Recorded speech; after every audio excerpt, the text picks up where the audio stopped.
Guys funny comment.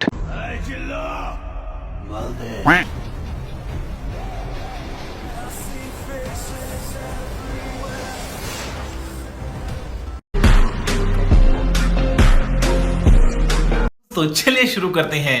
এই নে মাল, হাত লম্বা কর, ছোট হাতে নিতে পারবি না। এলু মাল দে। সোনা মাল তো তোর কাছেই আছে, দিবি একটু। এইটা তুমি একটা কথা কইলে ভাই। এই জিল্লু ফিডারের বোতল দে নানিকে।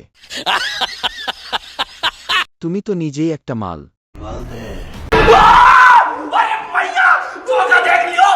তোমার আপেল দুইটা অনেক সুন্দর ভাবি। এই জিল্লু বেগুন দে, ভাবির স্বামী দুর্বল। জিল্লু মাল কি ভাবে দেবে, আপনি তো বড় মাল, আপনাকে দেখলে তো নেশা হয়ে যায়।